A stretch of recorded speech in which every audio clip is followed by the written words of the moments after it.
Oracle Oriah, and welcome to another steaming hot cup of cosmic coffee. I'm obviously Oracle Oriah, I just said that, and this is Alistair.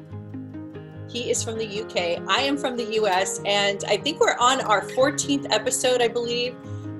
We did this as an experiment, but it's turning out to be really fun. A lot of people enjoy it and want to see more episodes, and it keeps evolving. So every time we get together, we find out more and more. So sometimes we come into the show, we already have pre-planned topics that we want to talk about. But lately, because there's been so much happening and we communicate via Messenger all the time, we're finding out that there's a lot of other things we want to talk about that are just spontaneous, that are coming up for us, that we're experiencing during the week. And that is also becoming more and more interesting. So we're going in that direction, Alistair. So I'm going to start us off with, don't be distracted by my ring lights that are on my glasses. These are my new glasses, first of all. These are my new glasses because my dog ate my old pair. But you can see the ring lights from my filming, so that's annoying. But they suit you very well. Thank you. Well, first of all, I want to tell you, congratulations on the haircut. And you shaved, so you look 12. So what are we going to do about that? You look so fresh and so young. I don't know what to do with myself. 36 is the new 6. Oh my gosh. Well, definitely whatever you're doing, keep it for sure. I love it. And I felt a little self-conscious today coming on because I realized that this is my favorite shirt and I think I have worn it probably 20 times while filming. I tend to wear this one. Repeating the same clothes. We do have more clothes in our closet, I promise you, but somehow we keep getting attached. That or secretly, we've actually just been locked in a cupboard for 4 days in the future, filming these back to back. Oh, right. Oh, yeah. No, we're not doing back-to-back episodes. We genuinely are doing once a week. And in the middle of everything that's been going on, you guys, I know you know, out there in the world with everything happening, to film every week, I mean, it's hard enough to just eat a normal, healthy diet every day, to have normal food, let alone to like get a show together. But it's important because this is how we connect with everybody. So this last couple of weeks, oh my God. So we had all kinds of planetary things that happened. We had a new moon in Libra. New moon in Libra. We also had, oh my gosh, we went into retrograde, right? Arcturus portal as well. Arcturus portal. There was, I think, a couple other things that happened. Well, how it affected us was I went down first and I was literally on my back, could not move for almost 3 or 4 days. And Alistair was full of energy, super happy.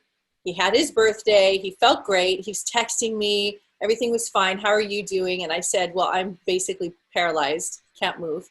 And he said, why? I'm fine. And then a couple days later, bam, he goes down.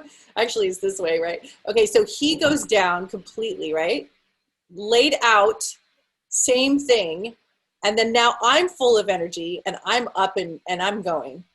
So what's happening for all of you guys out there, just so you know, when these planetary aspects happen, especially if you're very, very sensitive, like we are very, very sensitive. So we can feel shifts in our cosmic atmosphere. We feel it. So when the shift came in, I felt like I was tuned into the entire universe. And that is so much data and so much energy coming through. Plus I was tapped into how everyone was feeling on the planet in different ways, like all this different kind of stretching and this evolving and this like death and rebirth and all this, you know, big fight or flight, whatever. I was feeling all of that. So I went down, but there you are. You know, we're heading to the Scorpio season as well. And I've got like a whole bunch of stuff in Scorpio for me, like the moon, Pluto, something else, Neptune. I don't know. You know what's going to be really fun when I edit this video? Your green cup is going to disappear. Well, see, this is it. I've just become so consciously evolved that I can hold tea in the 4th dimension. You can't see it, but you can see me drinking it. So that's another thing, guys. We found out that a sense of humor is going to save your life. If you don't have one, you need to get one immediately.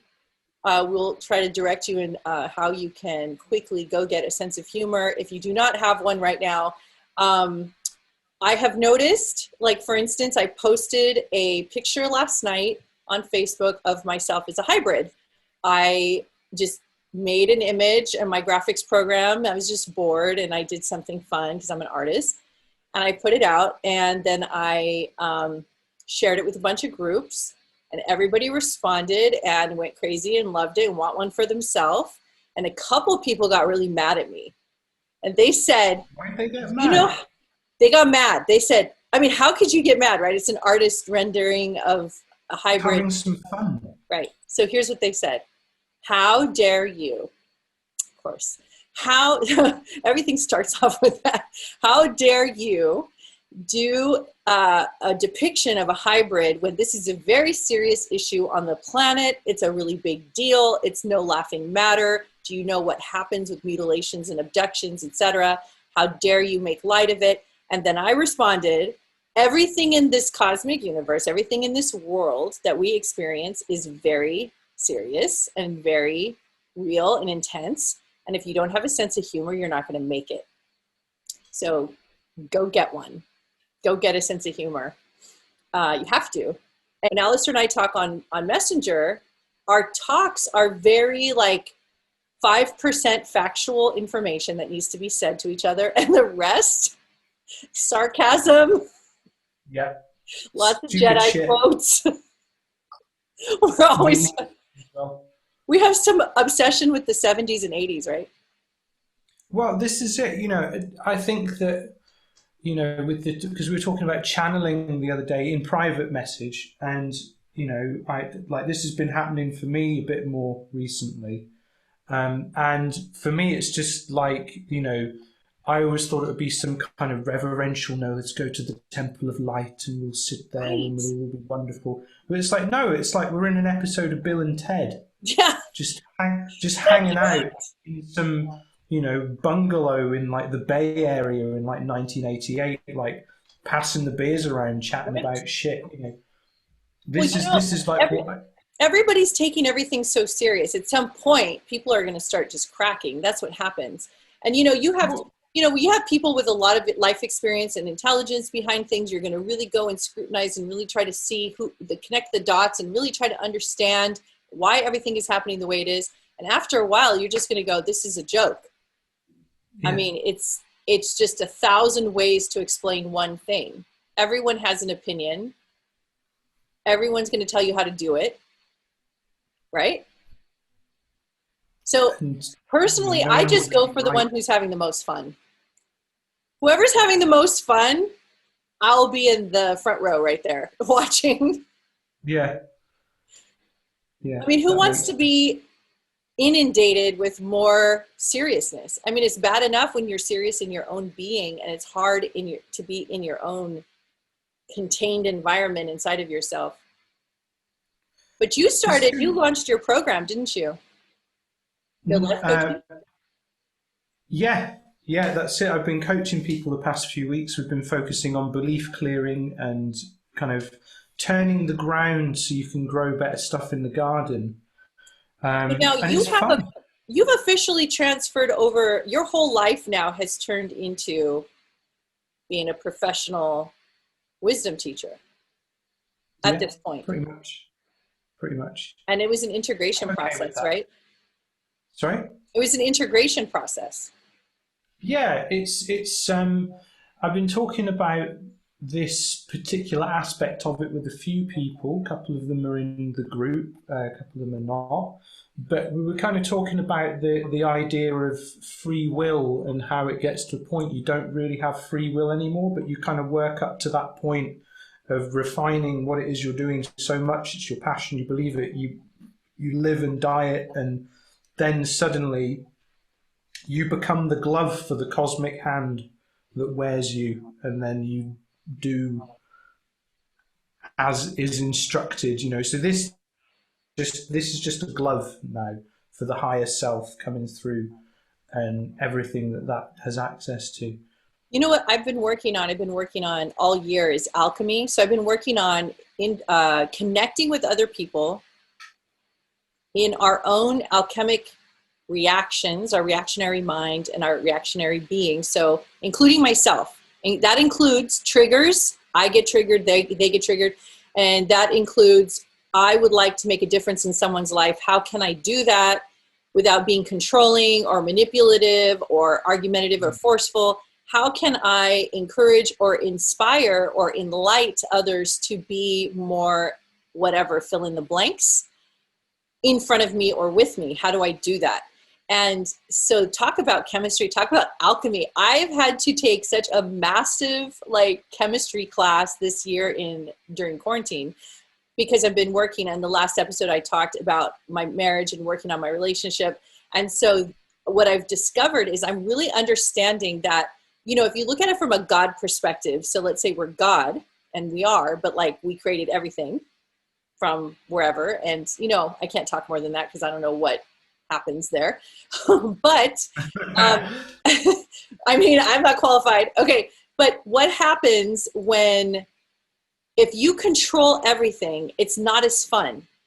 If you have everybody do everything you say the way you want it to a T, like everybody does exactly and says exactly every single thing that you think is important to do, it's not spontaneous anymore. You're not experiencing somebody that's coming towards you with their own free will. You're just controlling everything. It's like playing Barbie dolls and you're controlling what the dolls do. So as a god, I mean, that's not really entertaining. It's not fun. It's not exciting. What's exciting is when the Barbies animate and they do their own thing. They choose their own thing. So imagine as kids, if our little toys came to life and decided to play with us.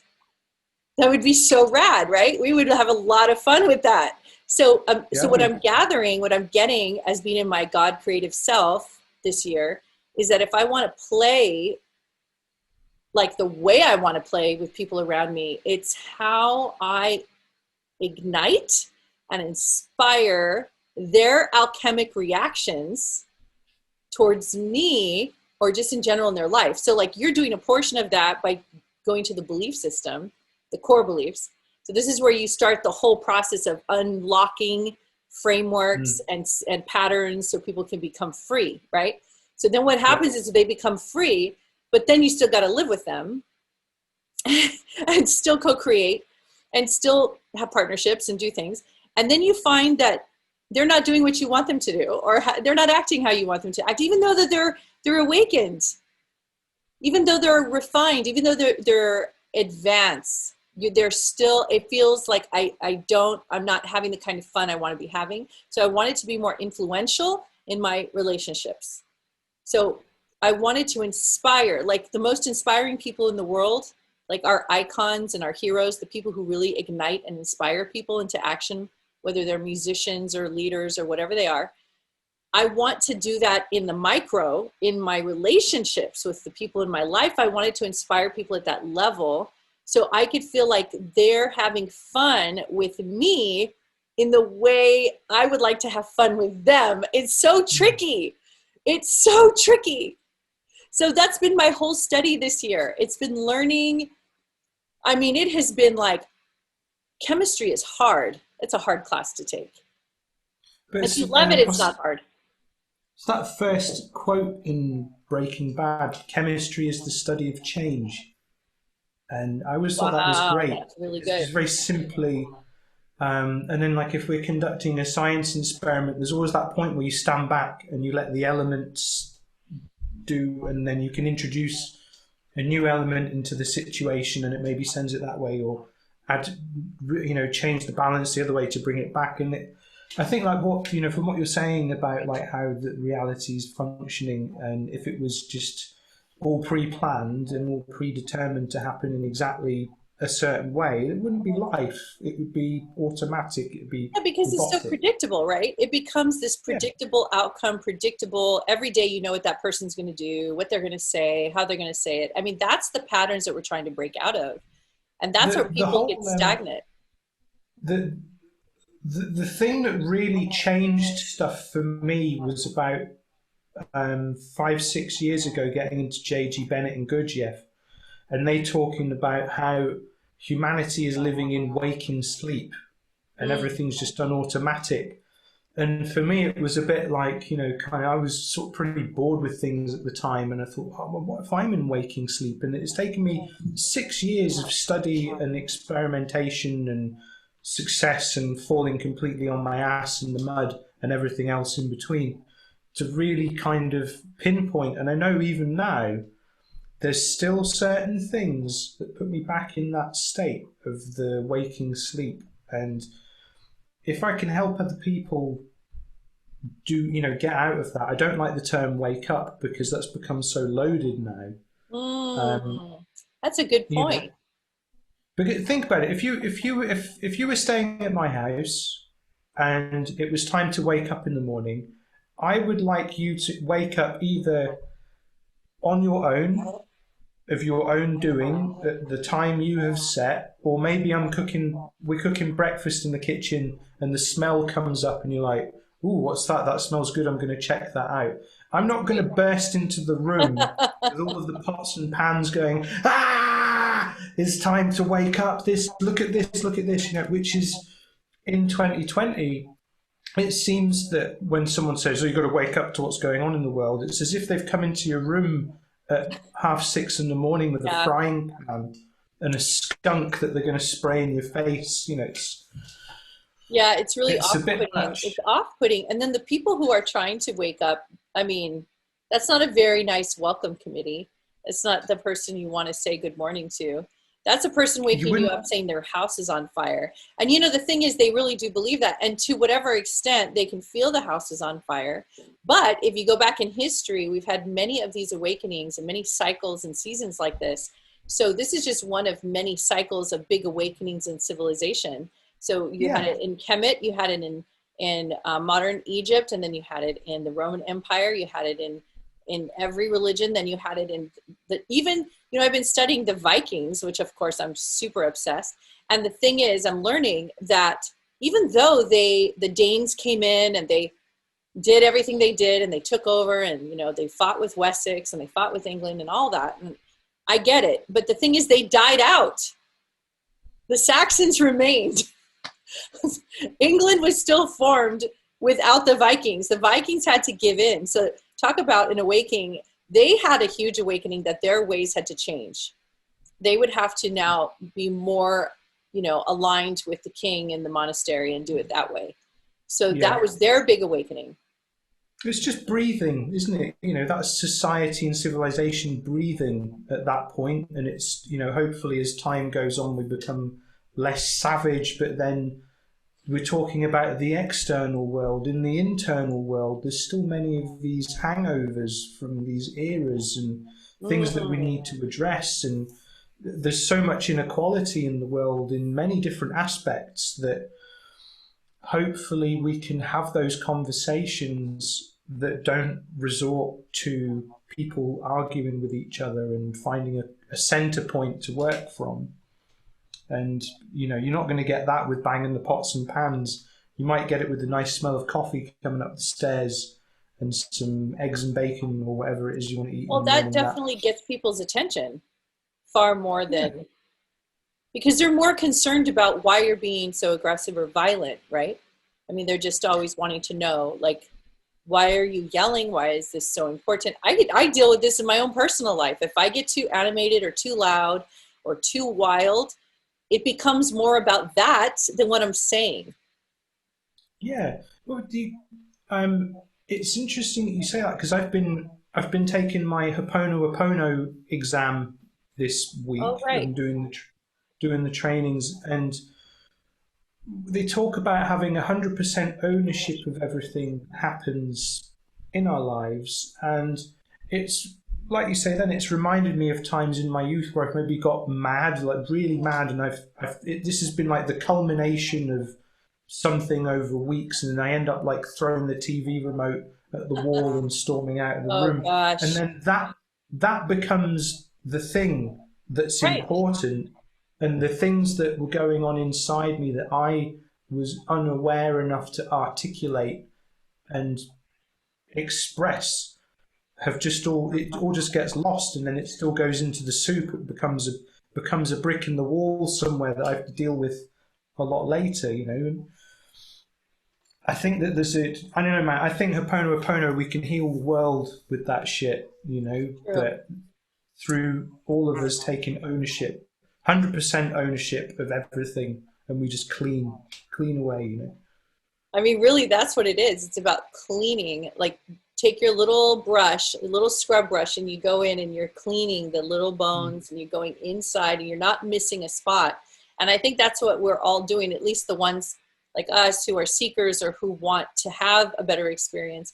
When it gets very murky and gets very shadowy and you get kind of sticky and gross feeling, that's when you know you're in this old storyline. It's like your trash can needs to be emptied, your files need to be cleaned out. So I'm curious, when is the next time you plan on doing a plant medicine journey?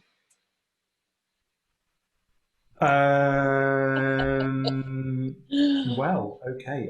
Well, maybe when you come to the in US and you in an visit us. appropriate situation, yes, Yeah, because the maybe when you. last time, while it was good, I don't think it was in an appropriate setting, which, as much as I had some say in that environment, I think that it opened my channels up too wide, so to speak. So it healed a lot of stuff, but then um, left me with some new things to deal with.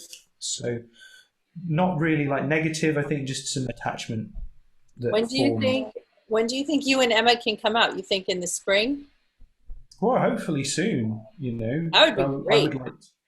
I would like to come tomorrow. Really. Uh, our weather is I finally cooling off here. It has been baking hot for months and everybody got so sick of it. But now we're starting to cool down. The cloud cover is coming over. So even if you do come during this time, it's still probably going to be warmer than Oh, UK. I would have, because I saw that California and Portugal have the same climate. Uh-huh. So you know, we were on about like relocating to Portugal. One of the things about being a teacher is you can't really get involved in this stuff anymore, which has been so difficult in the UK because it's been just, I don't even want to say it, you know, it's just been so difficult to see all this dishonesty and stuff. And you know, I get what you're saying in the States as well. I think whatever happens, there's going to be a lot of this, but Yeah. you know, it But it'll depends settle on. down because people get tired after a while. I mean, I know that they've been fighting, the people who've been fighting Trump has been fighting him for the whole term that he's been president. Yeah, that has been nonstop. But what's happening in the day-to-day, my day-to-day interactions with people and my lifestyle with people is people are tired. They're burned Yeah, out. They don't want to talk about it anymore. They don't care. Or they already know what they're going to do, who they're going to vote for, so they don't care. There's a documentary I came across recently. I think it's called Hacked. I might have sent it to you. I might have posted it. I think Erica posted it. yeah. Um, Was so it it's was about it social media.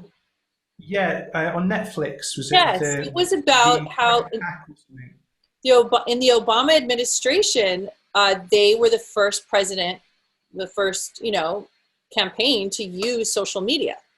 And so they Yeah, hired this small team, including a young woman who's 15. And I think her name was Samantha. I might be getting her name wrong. But she came on board as a volunteer and she just kind of manned the Facebook account for Obama. And because she's young and hip, with social media, that makes sense. That's where back in those days, nobody knew what to do with Facebook for a campaign. So it made sense to have a young person. So Brittany, I think is her name. So she stayed on and then she managed the campaign and she managed the account. And what she didn't realize is that she was on the heartbeat of the psyche of every Facebook user. She could influence them with advertising and campaigns like anybody else. yeah. But that's never been This done. one, Yes. Yeah, I've It's never seen been that. done in history, right? Social media has never been accessed or used in social media this way, or social media has been used in politics. So, so Obama won, and so of course, whatever she did worked, and whatever that team did on Facebook, they found a lot of click-throughs and people who ended up voting, so they could track all that information, and that all that information was collected and went to a company that I tried to forget their name because I don't want to be a part of. Cambridge Analytica, Yes, I tried to block it because I don't Satan, want to lock that the in. scum of the earth. They're Yes, the absolute scum of the earth, those people. yes, so they took that information and then they said, "Oh, we can manipulate the people who are on the fence, the people who are not, extreme right or left, people who are We undecided. They're the most vulnerable. So let's attack them with tons of ads." So they did that with the next campaign, and then they also yeah. won for that. And then they Brexit campaign as then they did well. it. They've totally That's the destroyed our country. most recent. But guess what? Before Brexit, there was like up to 20 countries, different political elections that have hired them. Do you know what? The one that really sticks in the one that is the most painful is they fucked with the Scottish independence referendum as well. Because Wow. I firmly support Scottish independence now more than ever, because Scotland is in an abusive relationship with England, and they took away our chance to be a self-determined nation and making our own way in the world. And that documentary, oh, I'm sorry, it just made me so angry the first time I saw it. And then the other one, The Social Dilemma. Have you seen that documentary? No. That's like, now, like that only came out maybe a month ago, 2 months maybe. Okay. And that You deals can with send me the the link kind on of, that. yeah, it's Netflix again, Social Dilemma. Okay. And it deals with certain elements that we agreed not to talk about on the show, that have been permeating certain communities that we are actively involved in with the kind of spirituality and studies of consciousness, and the narrative that has been formed around very extreme information that neither of us participate in or subscribe to, but are aware of. So there's Well, the reason why I feel like it's okay to talk about some of this is because, well, first of all, we're not taking sides. We're just talking about the evolution of society. And, yeah, social media, because it's activated by real people, and it's where people place all of their, information, and they also share all their information about themselves. Like, they're very open and emotional, and they have pictures and they like things. So it becomes this tool, because information's worth more money than gold or oil or anything, right? Information is king. Content is king. So I just feel like this is the new wave of the future, where if you want to get to somebody, you go through their social media, you get to their computer, their phone, and talk to them there. So that's where all, politicians from here on out, everyone's going to do it that way. And I can yeah, already see where this is going, because just with the last two elections with Trump, I've been bombarded, on Facebook, just bombarded. Facebook, and mm, also Instagram, and also even text. People get my phone number and text me from all over, every kind of group. I get texted constantly. I should show you like how many texts I get per day about the election from random companies who get my phone number somehow. And I'm not mad about it right now because it's the Wild West, but I definitely know now there's major influence happening on our social yeah. media.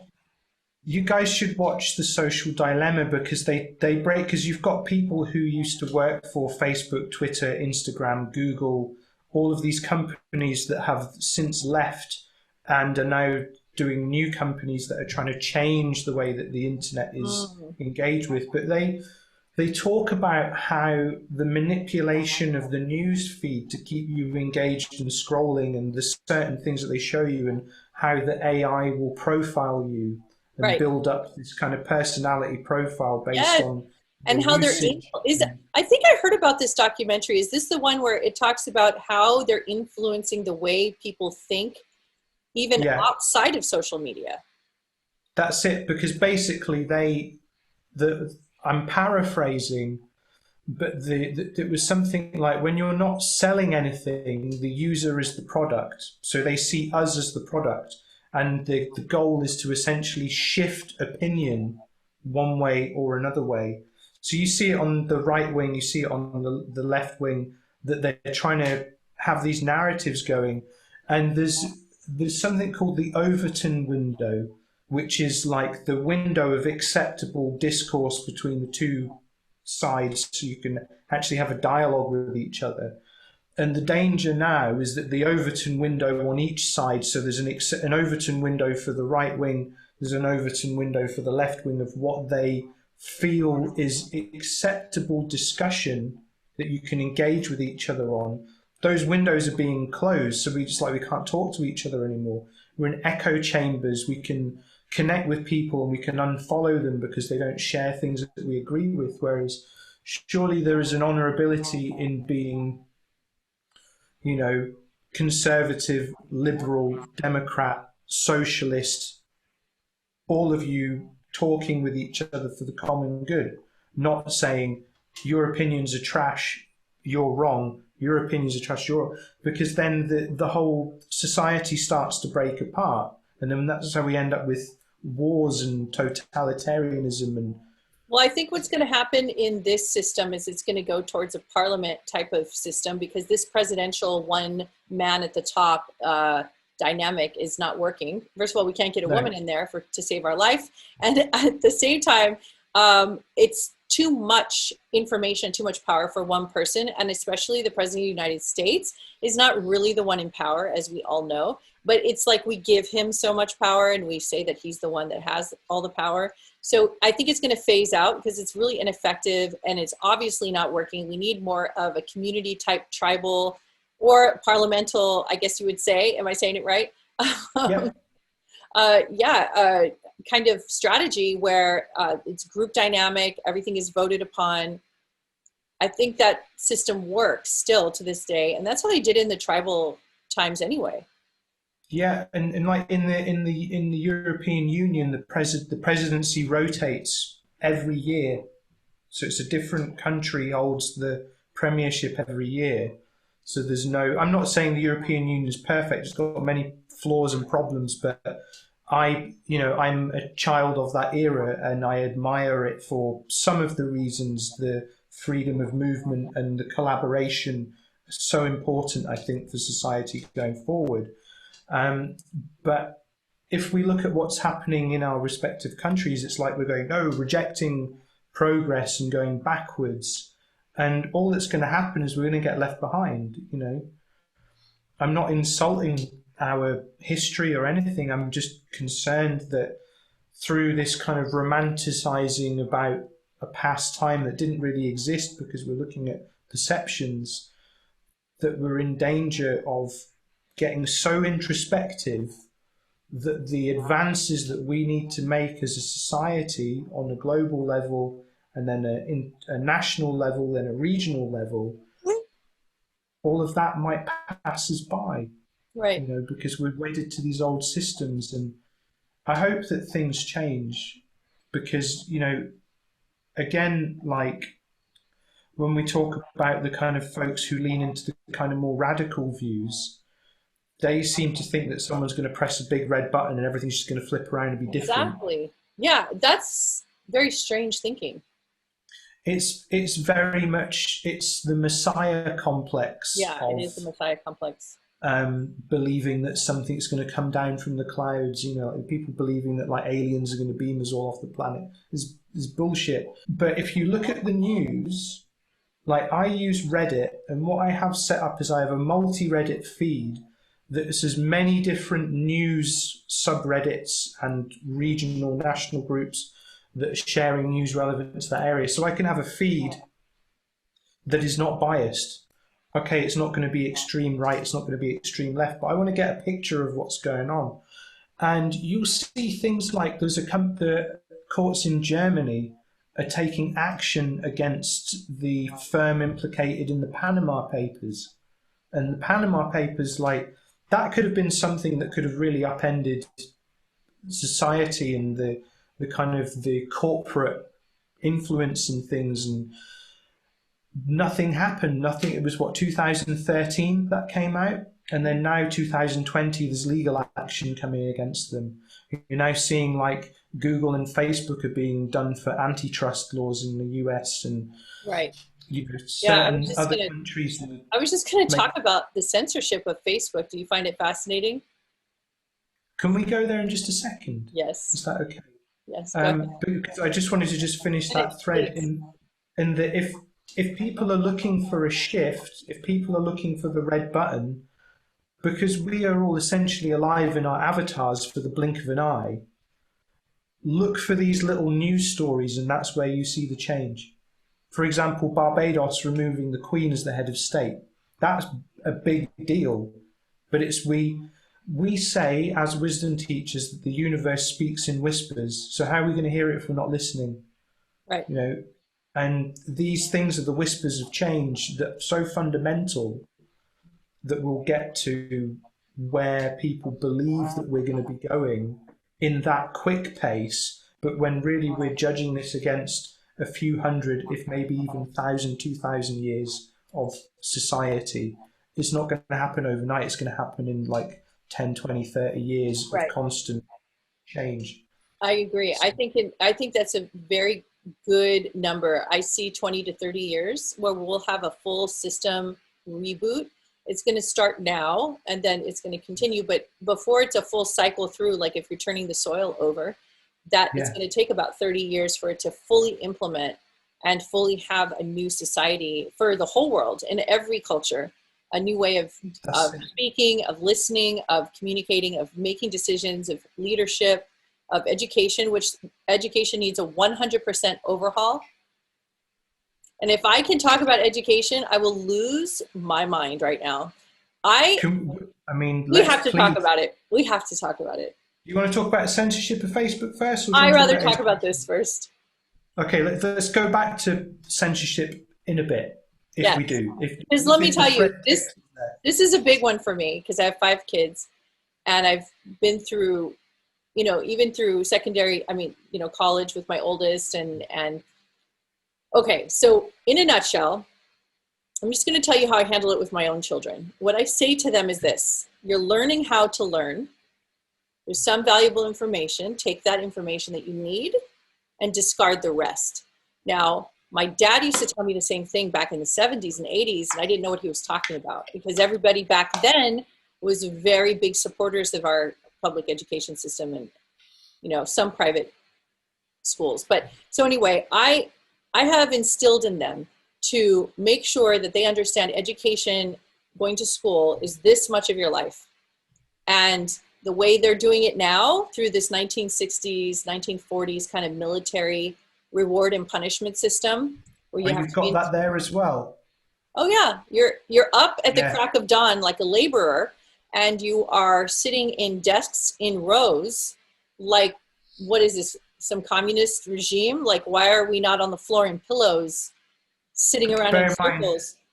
Communism, fascism, it's like a horseshoe. Yeah, it's the brainwashing of having kids to see it a certain way. So all these years, my kids, when they report back to me, or the teachers are upset or something happened, my response is like, first of all, I'm on the side of the children first. So I will always go to explaining to them if something that they need to understand, go to them first. And then the teacher I can handle later if there's a problem. But I've always let them know that the school and education there's no power. It's false. It's a governmental mandated, you can go to prison. It's a programming institution, and it is run by a military operation, and it is military in every single sense of the word from the beginning to the end. Now there's private schools who say, these charter schools say, we want nothing to do with this. And they give people that Montessori kind of beautiful, holistic kind of experience. And there's many small charters that do that here. That, that the children are the ones who guide the instructors on what they want to learn. The children are the ones who lead the class. The children are the ones, they're doing gardening, and they're taking care of farm animals, and they're learning agriculture, and they're learning really real things. So those schools exist out here, and I'm so grateful for them. They're very expensive, which is unfortunate because that's the problem. A lot You of know, I kids. was. Do you know I was the music teacher in a Montessori school for Oh, a bit? you. Yeah. That's so fantastic. Well, that just gave you some extra rings on your halo because that just means you're just an angel because those that program has to continue to exist and hopefully it will. Hopefully it's the baseline of how everything is going to go Do you from know there. the Steiner schools as well? Yeah. They're quite interesting. You know, Red Eagle, the guide my husband channels, always asks, so how did your education work for you? He says, do you know where your spleen is? And do you know its function?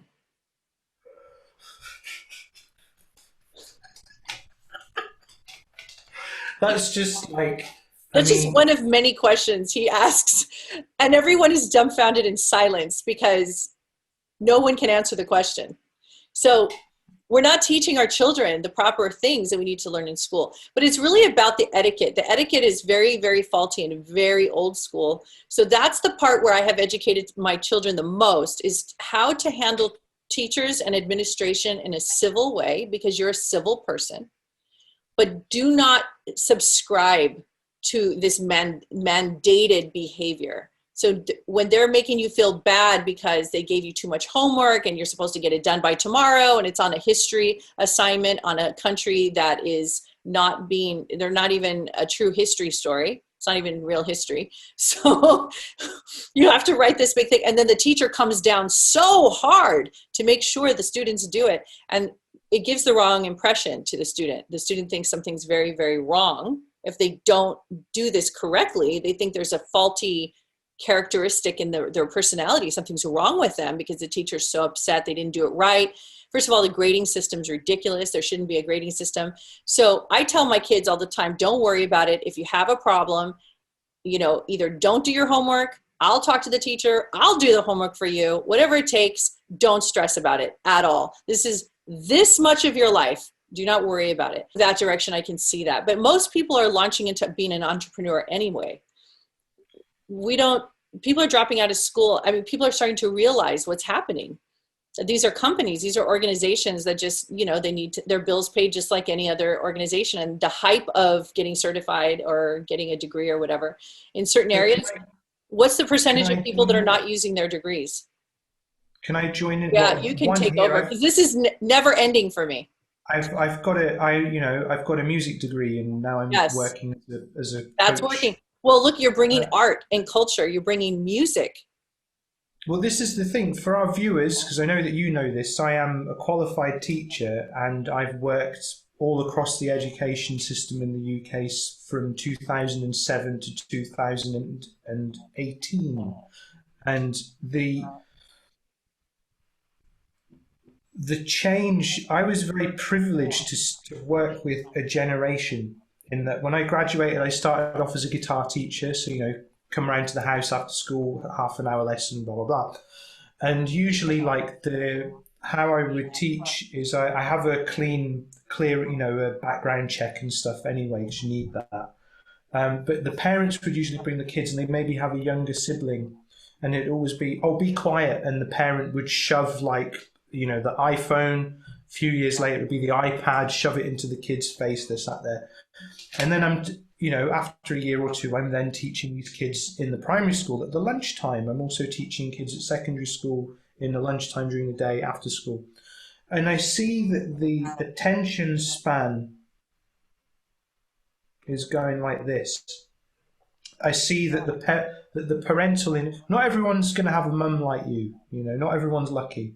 So the parental engagement is going like that as well, Yeah. because their attention span is shortening. And then in the UK, we have the academy system. They were driving so hard for this when the government changed in 2010. We had Conservative government come back in that has not left since. And the academy system changed the state education system in the way that schools are then in a progress table and they have like a league table and they're part of an academy group. And these academy groups are run the certain, I don't want to mention names because of like libel reasons and stuff. I don't want to go down that road. But there's certain groups that are run by people who were running business before, and they just say, let's get into the education business, kind of this stuff. And the school's performance and funding are like that. So, and then that's drilled down by department, then drilled down by the student. So the learning is not about teaching anymore. It's about making sure the student performs so the department doesn't lose funding, so the department performs so the school doesn't lose funding. Right. And then it's all this hierarchical thing that's all to do with money, business, profitability. It is the great sin of our time, because for example, in Baha'i beliefs, they believe that the teacher is one of the most important people in society. Right. In Norway, teachers are paid as much as lawyers. In some countries, they're saying it's acceptable to have certain things that are like the opposite end of the spectrum.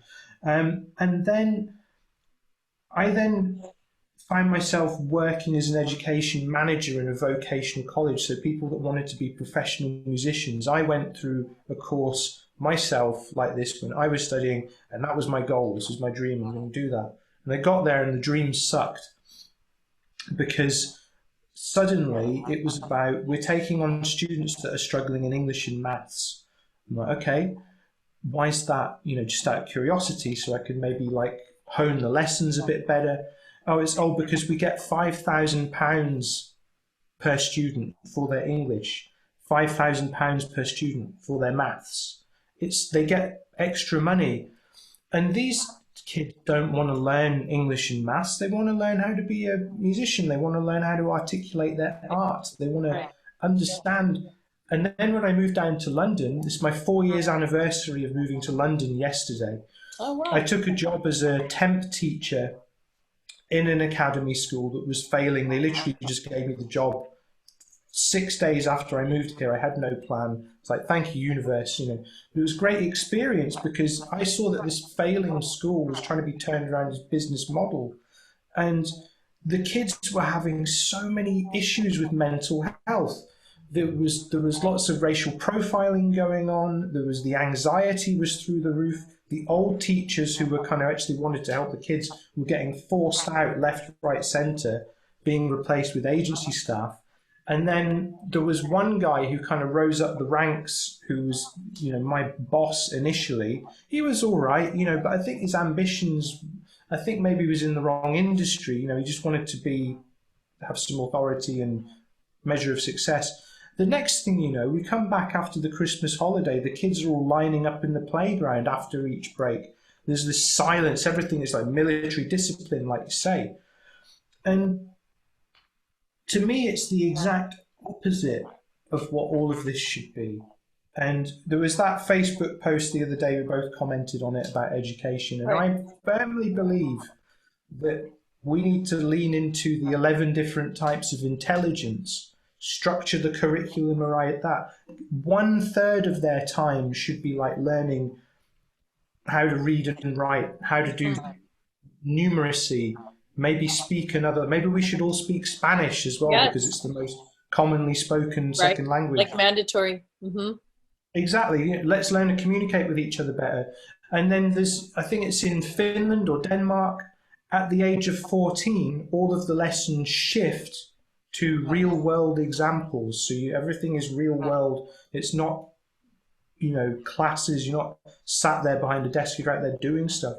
We should all learn how to grow vegetables. We should all learn how to do basic mechanics, basic DIY, all of these things, and with the 11 different types of intelligence, the other 2/3 of the school life should be focused on that. So it becomes more of an artisanal thing. Right. People can be learning based on what they're naturally inclined towards. Imagine that society. So in the formative programming years of our youth, we are forcing children for 12 straight solid years with no break. We're forcing them to stay in the system, stay in the schedule, for these amount of hours, you have to do it this way. And then when you graduate, you're done, you get your diploma, and now you can go get a job, right? Okay, then what's happening is that you can make more money without your diploma because the things that require your diploma have a ceiling. And so anything that does not require a high school diploma, you can make more money. So people are starting to realize that the high school diploma does not actually make any sense. And I just recently met a supermodel who has millions of followers, and he dropped out of school when he was 16 and has been traveling the world doing magazine covers. He's 21. He has millions of followers, millions of money, millions of dollars, and he's doing great and he's happy, and he didn't finish school. And I'm so happy for him. I thought that was brilliant. And if he could maintain his communication skills and understand how to comprehend, this all gets handled in the first 6 years of school. So anything that happens after the 7th year on, I mean, it's very questionable. I mean, there's a lot of kids at 16 and 17 years old that want to work. They want to just go to work already. They want to start their career. My daughter wants to be a fashion designer. She's 16. School is just like this thing, and she doesn't know why she has to do it when she just wants to design clothes and work for, there's people who want to hire her already. So there's people who are very mature at 16 and 17. Why are they still in this institution? Do they need to be in school mandatory to 18 in America? Yeah, it's mandatory. And if not in school for 3 days with an excuse, you'll get in legal trouble. 5 days, the parents can go to jail, I think. The parents are responsible. Wow. It's very, very strict here. And the schools are overloaded, and they can't handle it. It's like 30 kids per teacher. And so you have the private schools are $35,000 and up a year, and American dollars, obviously. And what else? In the UK, like our whole governmental structure and upper parts of society, it's all people that went to private school. There's such a gap now. There's this great, one of the dangers of the situation we're in at the moment is that increasing gap between the haves and the have-nots. Oh yeah, it's bad here. And I think that there needs to be some kind of circuit break system where at least people can, have a roof over their head. When did it become such a radical idea that working a full-time job should be enough to make sure that you can pay your way and your family is secure? If there's two of you, you're both working, and surely that's normal. That should be normal. Well, that's the COVID, the whole quarantine thing. I think what people are getting out of it is they're realizing how much pressure it was like a pressure cooker we were all living in, trying to reach different statuses, trying to accomplish certain things in life that we felt was mandatory, that we had to, and keeping up on all of the bills and the credit and the rent and everything. It was, crushing people, just crushing their souls. People were just cracking, freaking out, popping pills, going to doctors and therapists and committing suicide. It was just intense. It was just really intense to live like that. And then to see how the quarantine has affected people. I've been seeing people that I've known for years, and I've been seeing them recently, and their whole demeanor has changed. People are so much more relaxed, more calm. They're more true. Their true nature is coming out more. They're more like the people that they would have been if there wasn't this like rat race kind of mentality. I'm really getting to know people for who they actually really are, because they don't have this intense pressure, because we're kind of stuck in a system right now where we can only do so much. There's only so much we're allowed to do. So it's like, we can't do what we were doing before. I mean, the weirdest thing for us is that we can't just go to the movies. We can't go to a theater and go sit down and watch a movie. That's like the most bizarre thing for us. And everybody's different. Like some people want to just go to a concert. Why can't I just go to a concert? Why can't I miss that. Yeah. Or going to see an opera. Concerts. The sense of being on stage to nothing like it. Fair few people. Energy. I mean, how much longer can people go without that? And I understand that we have to be very cognizant of the actual virus, because out here in the US, I don't know how it is in the UK, but in the US, there's been a few states recently that have had record-breaking COVID cases. So whether we want to break that down and find out how legit it is and if it's real and what it is, and it's not even worth it at this point. It's just like, okay, so right now it's Wisconsin's breaking all the numbers and they have the most cases. Do you know what would have really been the best thing to do? Like, if we were back in like January, international hard lockdown, 2 months, everybody, job done. That's it. But I it's the so agree same. with that. It was the same with the Spanish flu. The Spanish flu went on for 2 years because people tried to open up early. The Mhm. problem with our system, this is where it starts to enter into this kind of borderline existential, like, well, what the hell are we doing? In that, is our culture in our countries so much that when we can't go and buy things, or when we can't go and engage in a service that is service to self, like the amount of like uproar there was about people not being able to get their nails done or their haircut, I mean, come on, that's suddenly become the culture. Surely, like, we should be about different things than Oh, that. Surely we're better than totally. that. Yeah, that shows you where we were spending our time with entertainment and just being totally constantly fed.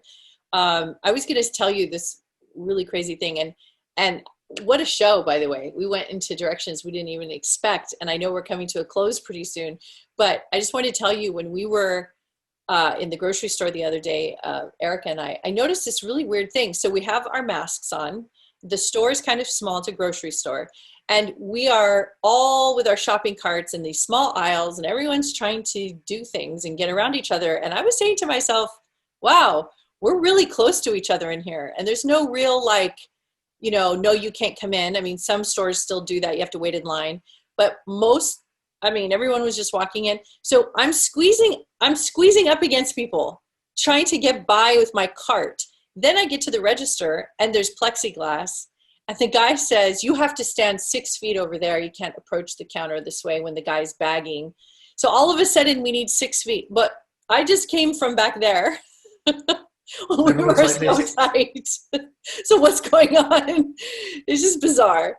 But I'm glad you're not getting mad anymore, Alistair. I'm glad that you are actually starting to just become 100% Jedi humor, and you really are totally there now, all the I've way. kind of gone. I started off like this, and then I've come back to it, and I've kind of gone. It's like the hero's journey, isn't it? Everything It that you is. do is like a hero's journey of that, and you kind of circle back around on yourself and everything, and It's true. Yeah, you but know, you're looking younger by the day, so something's working. I'm doing. Do you know what? Fuck it. I'm just going to say it. I'm in touch with my soul mission. You know, Damn, I always get it knew out there. from a young age that whatever it is I'm supposed to be doing here, I'm going to find out when I'm 35. Oh, I just knew it. I just knew it. It was in. It was as if as certain as eggs are eggs and apples are apples. It was a it's truth. maybe you programmed yourself that at Well, 35 a yeah. time I mean, release. especially after reading those Michael Newton books, and then you understand that before incarnation, your soul sees the life, and you make the decisions, and then there's the variables within that. But ultimately, you get to where you're going. And the quarantine, it was like something just kicked in 2 weeks into it. I was getting a bit depressed, and then I had this moment where I was like, actually, like, I know exactly what to do. I feel like someone's just thrown the switch, and I know what's going on. And then there was that kind of refining, and then the kind of the human egoic me kind of came back in like a few weeks ago around the time of my birthday, and was just like, hey man, don't forget about me, don't forget about all of your life and everything before it. Bring it in, bring it in, bring it When the in. quarantine And first, oh, sorry, you're no, still it's talking. okay. It's okay. It's just there's that. I, for me, it's all about creating win-win-win Right, now. right, So, like, if we were going to do something, you win, I win, right. everybody wins. Everybody wins. That's my It shouldn't philosophy be too. about someone wins, someone loses, Right, because that's scarcity. right. And if we can all focus on creating win-win-win, whatever we're doing, in whatever way, it doesn't have to be massive, it can be tiny, anything in between. The only thing I care about now is win-win-win for everybody. Yes. That's it, you know. That's the best motto to live by. 100%. Yeah, and if as a coach I can help people raise up a bit and give them the tools to become self-aware and self-directed and understand, like, you know, we're talking about money earlier. The issue with money, I can tell it as a qualified law of attraction wealth practitioner, speaking from authority.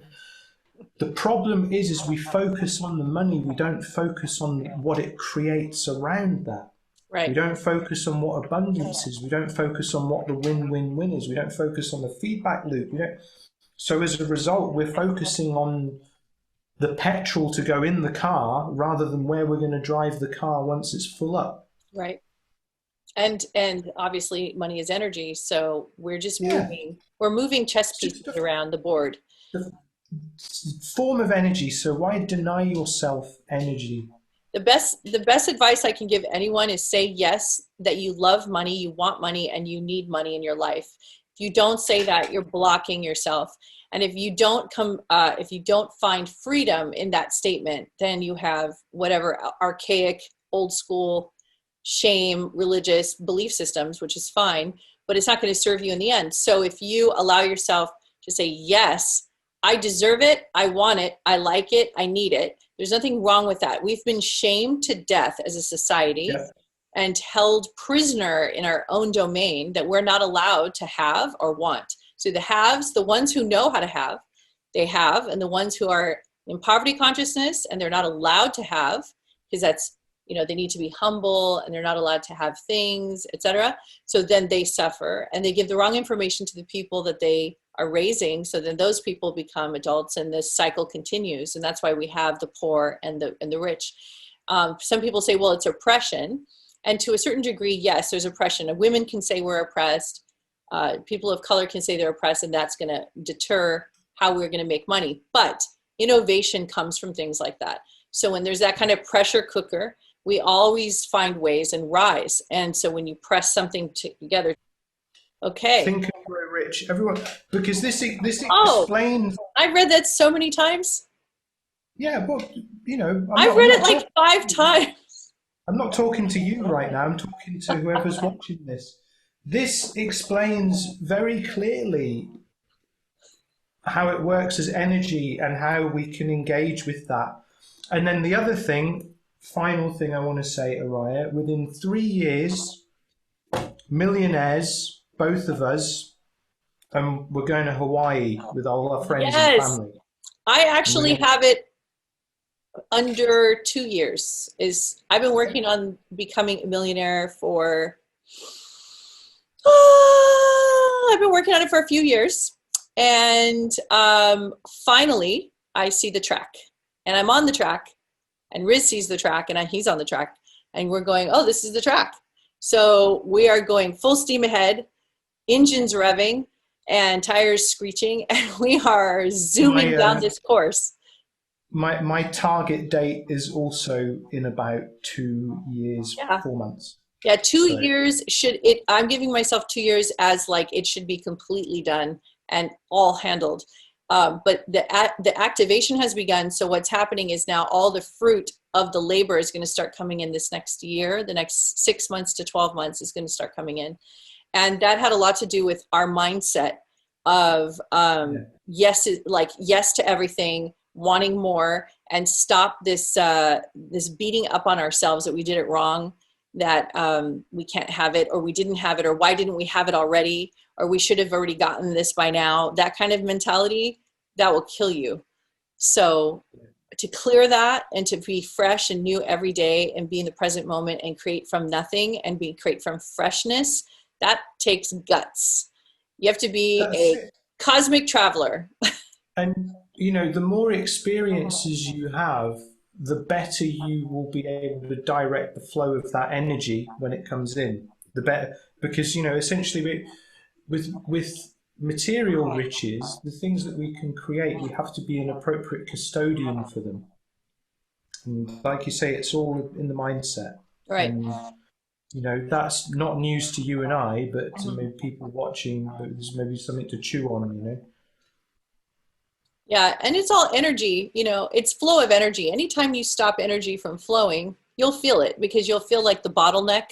You'll feel like pressure cooker bottleneck where the flow of energy is just not going through. So when Yeah. you find those blocks in your life and you find where there's nothing going through, you have to stop and address it. I mean, you have to look, you have to find a way around it, under it, over it. You got to find a way through it. But eventually, the goal is that you reinvent that area wherever the block is so that you can keep those lines open, keep energy flowing, because the whole point of evolution is energy flowing. Flow, flow, flow, flow, flow. You don't ever want to stop the flow of energy. And people say, well, energy is energy. And I'll say, no, actually, energy can be manipulated. Energy can be changed. Energy can be moved. You can do whatever you want with it. It's the building blocks of life. So you can create more energy. That's why when you go in a room and there's lots of really great energy in the room with people, you can feel the energy. Then there's other rooms you go in and there's very little energy. So it just depends on what is being output Yeah. into the environment. And also, like, paying attention to how your energy is when you're in certain situations in the company you keep, and Yeah. how this can. Should we do a show, or should we do maybe a course or something? We should do something on energy. Yeah, definitely. Let's do a Yeah, let's course talk about because that. Let's talk about that later because we've discussed it briefly before that we need to do some kind of like group Yep, online. So we should do yep, that. yep. Let's do that. Let's talk Okay. about that Well, later. everybody, I want to give a special shout out to a couple people that have been just by our side and have been so wonderful on Facebook with us. I have a few people, and Alistair, if you have a few people, I think it would be nice that they can hear us actually say hello. So number one, Brenda. Oh my God. Hello. You've been amazing. So much fun with you. Brenda, can you hear me? You can hear me? Yeah, no, no. I'm just saying, Brenda, and from the group, Oh yeah, she did Reiki on my jaw, but remote. So that's me right. going. Thank you. Yeah, Brenda, amazing. Thank you so much for always being such a supporter and so much love, and you contribute so much, and you've been so great. And Jason, of course, diehard Jason, and Christy, who's not really sure if I really still know she's alive, but I do. And I'm always looking at you and giving you kisses, and I'm thanking you for all of your bubbly personality and everything you bring to the table. And I appreciate you so much. And Nikki Bridges, you're hanging in there. I know you're there. You're like, I'm here, girl. So You I'm proud wizard. of you, Nikki. I'm proud of you, Nikki, for Yeah. staying through everything and you're still here. It's been a tough year for everybody in that way. So many changes, but so those are my main shout outs to people who are standing out to me. And Yearn, sorry, I always say his name wrong.